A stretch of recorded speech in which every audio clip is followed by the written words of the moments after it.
The defense got its final say today for the soldier who made a massive disclosure of secret documents. Now, the so-called WikiLeaks case goes to a military judge.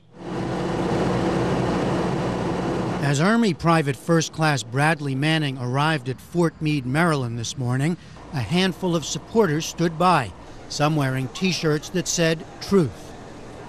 Inside, his attorney argued that Manning wanted the world to know the truth of U.S. actions in Iraq and Afghanistan. The 25-year-old intelligence analyst stands accused of the biggest leak of classified information in U.S. history, releasing more than 700,000 classified documents to the anti-secrecy website WikiLeaks.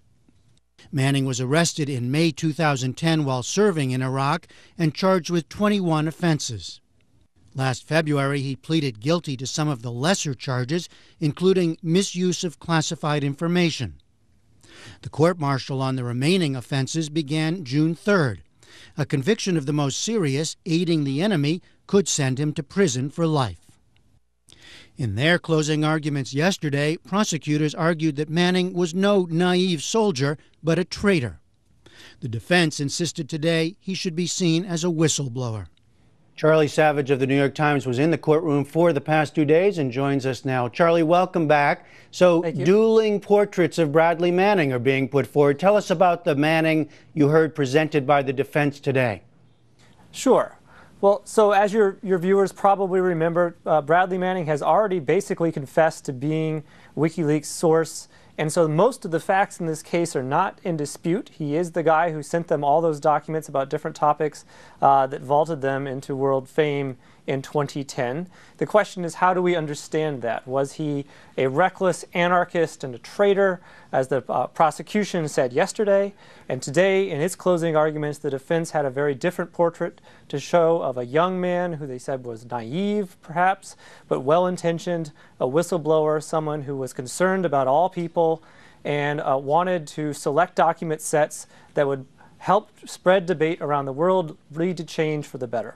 They also, I gather, were arguing that he was selective in what he put out, right? He could have done a lot more. That's right. This is another way in which the basic fact that he released these 700,000 documents is not really in dispute. And the question is, how do we understand that?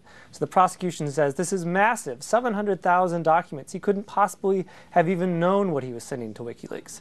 Today we hear from the defense, but this is a guy who had access to millions, probably tens of millions of records, because he had unfettered access to the secret SIPRNet computer system as an all-source intelligence analyst. And so if he really was just trying to willy-nilly release everything for the fun of spreading anarchy, as the prosecution says, he would have released far more than 700,000. He would have released millions. And the fact that he didn't, the fact that he stayed away from databases like reports of confidential sources and so forth, shows that he was, the defense says, in fact selective. And the prosecution's version of this, obviously quite different, but what were they pointing to? What kind of evidence were they pointing to say that, yes, in fact, a lot of national security had been damaged? Well, for example, one of the two largest document sets are these SIGAP, Significant Activity Reports, from the war in Afghanistan and the war in Iraq. These are sort of frontline incident reports. This happened, this IED blew up, this small scale thing happened, and you write up a report if you're in that unit and you file that. And there's hundreds of thousands of these things that present sort of a granular account of what happened in those two wars. And his release of those things shed new light on the true level, or at least higher levels than official estimates of civilian casualties and so forth. So he has said, and his defense lawyers have said, this is a very mild thing to release because these are historical documents. After a few days, the incident is over, the troops have left, there's nothing in these that's going to cause harm.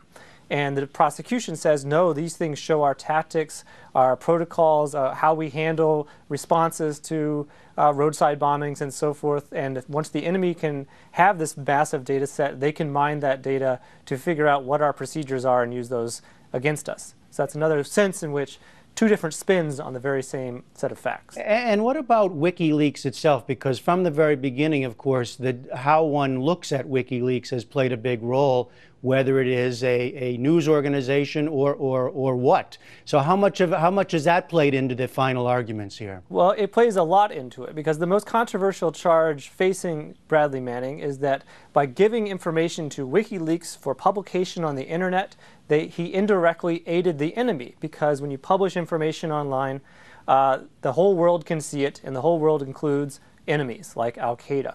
And that has a lot of implications for investigative journalism, because news organizations, traditional news organizations like mine, the New York Times, also take information and publish it on the internet. And so if giving information to another entity for publication online is aiding the enemy, it's not clear what the line is between the New York Times and WikiLeaks. And so the prosecution was trying to draw that line. They said, well, if you'd given this information to the New York Times or the Guardian or Der Spiegel directly, the Washington Post, that would have been a crime, but that's not this. WikiLeaks was in the business of just wholesale bulk posting of documents. That's not journalism. So it's something different. So don't worry, Judge, about the notion that this unprecedented aiding the enemy charge may somehow, cripple investigative journalism going forward if this establishes a precedent.